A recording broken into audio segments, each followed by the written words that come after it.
If you're over the age of 40 and you've noticed changes in your erections, then this might not be about what's happening in the bedroom. It may actually be about your blood vessels. And I get that that's not really the conversation that most men want to have, but stick with me on this because what I'm about to share with you in this video could genuinely save your life. So you can now walk into a pharmacy and buy Viagra over the counter. You don't need to see a doctor, just walk in and then 5 minutes later, you're walking out with the pills in your hand.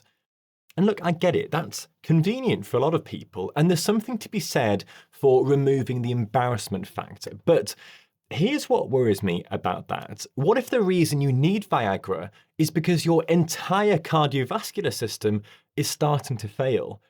What if you're treating one symptom of a much bigger problem, skipping the doctor, and then in doing so, the underlying damage just continues quietly for years? The way Viagra works is by targeting the blood vessels in the penis, because that's where the problem is.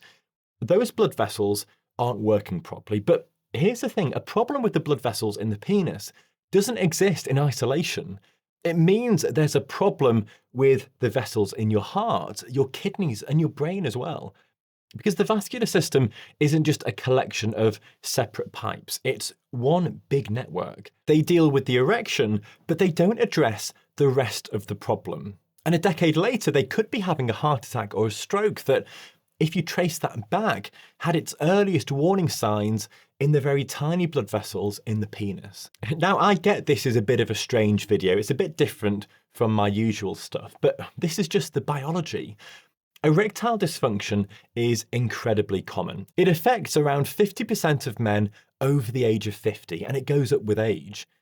Now, most men just accept it. They feel a bit embarrassed. Maybe they pick up a prescription for Viagra and move on. But what most men don't know is that in many cases, erectile dysfunction is the earliest visible sign of cardiovascular disease. Not a symptom alongside it, but the earliest sign, before the chest pain, before the heart attack, years before. So let's spend the next 10 minutes or so and talk about this properly.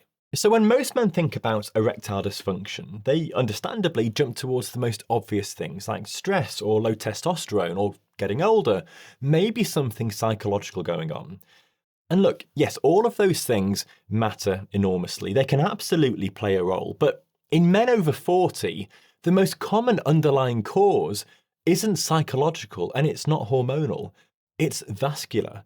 It's about blood flow. It's about the health of your arteries. Erectile dysfunction in the majority of middle-aged men is a blood flow problem before it's ever a hormonal problem.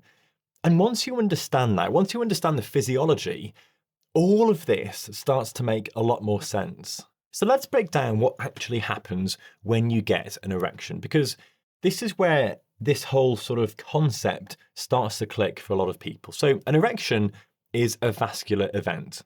That's it. It's essentially plumbing. When you're aroused, your nervous system releases a chemical called nitric oxide, which I've mentioned a few times before. Now, nitric oxide is this incredible signaling molecule that tells your blood vessels to relax and dilate. And this actually makes complete sense when you think about what we do in emergency medicine. So when someone comes in with angina, which is chest pain because the heart isn't getting enough blood flow, one of the first things we do is give them something called GTN. And this is very often either a spray under the tongue or a tablet that dissolves. And it stands for glyceryl trinitrate. It's a nitrate medication. And what it does is it releases nitric oxide, which opens up the arteries and improves blood flow. It's also one of the things that we give during a heart attack to try and open up those vessels when they're in crisis.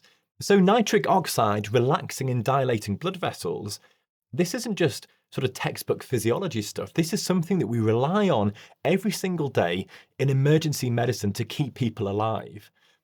Anyway, back to the erection. So nitric oxide is released. Blood vessels dilate and open up, and blood rushes in to the penile arteries, filling up the spongy tissue inside the penis. What happens next is that the veins compress, they close. And this is really important because The veins are the vessels that normally carry blood back to the heart. So when the veins in the penis compress and close off, the blood can't drain away.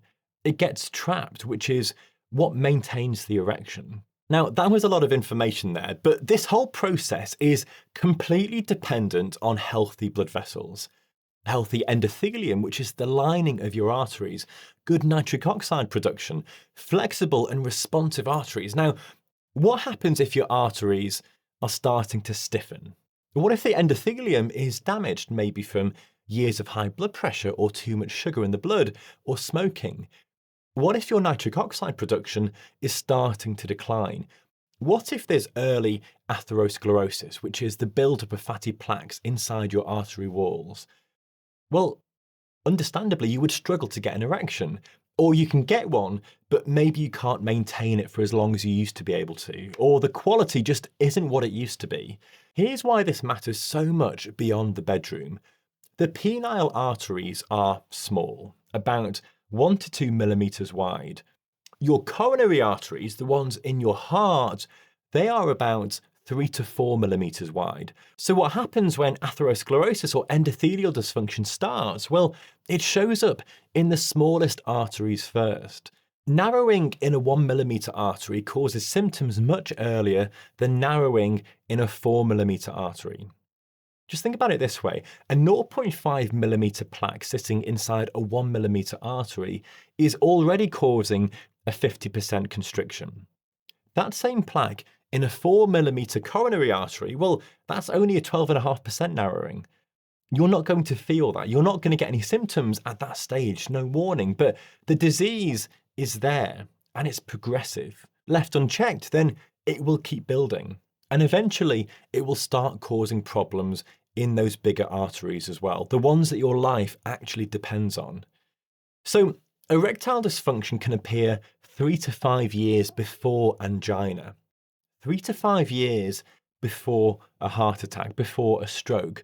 The body is literally giving you a warning, a very early warning actually. And while that warning was showing up in the tiny blood vessels of the penis, the bigger arteries, the ones supplying your heart and the brain and the major organs, they just kept getting worse.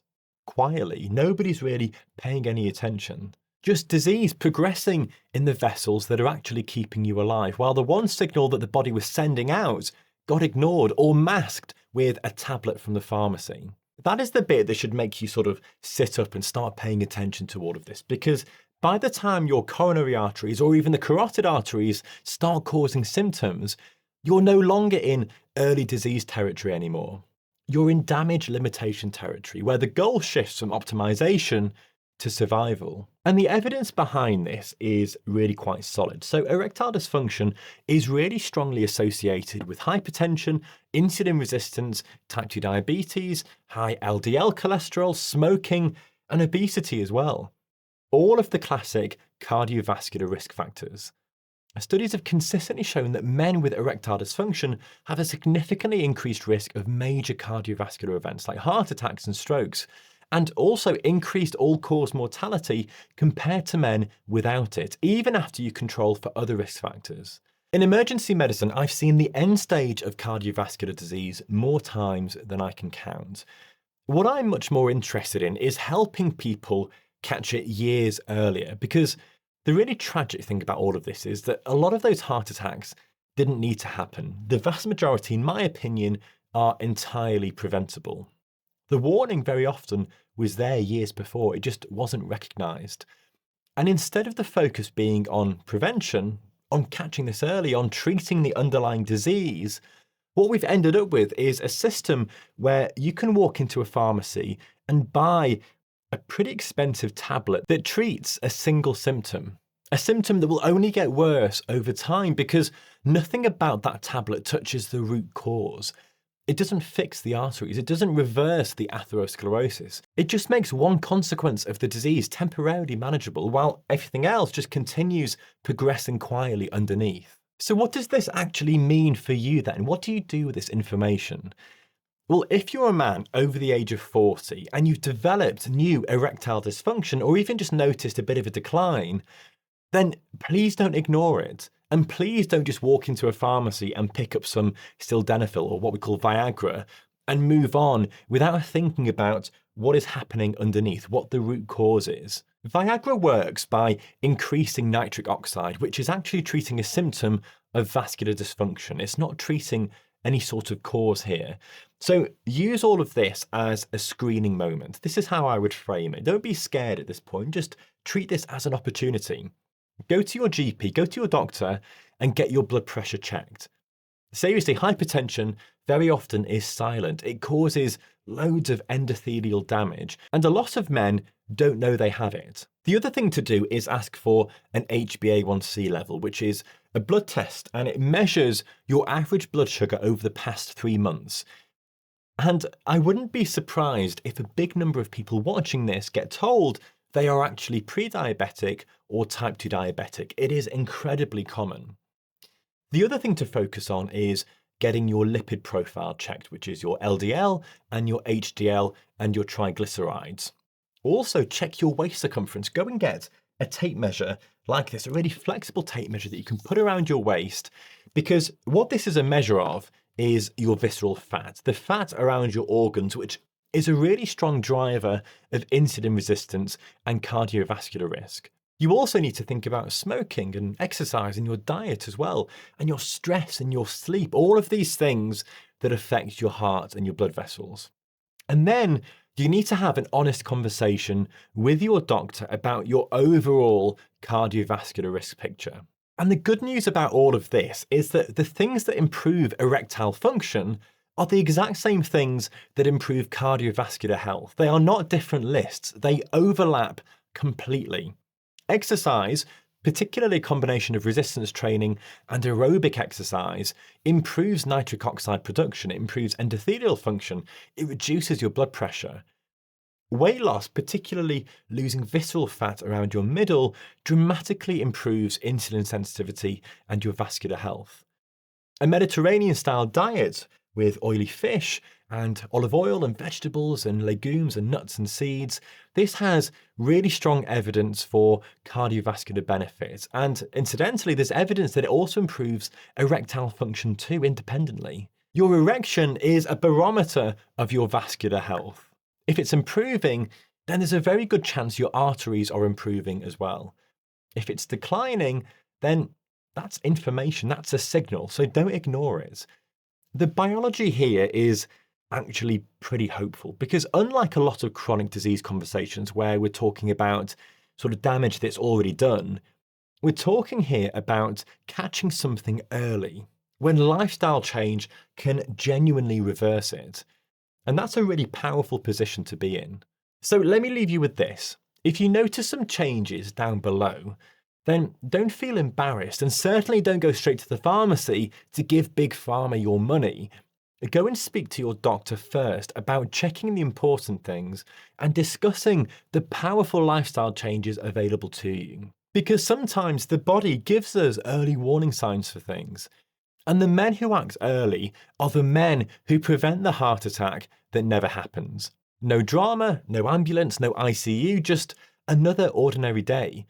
And they caught it because they paid attention to something that most men just brush under the carpet. Sometimes the smallest signal is the one that saves your life.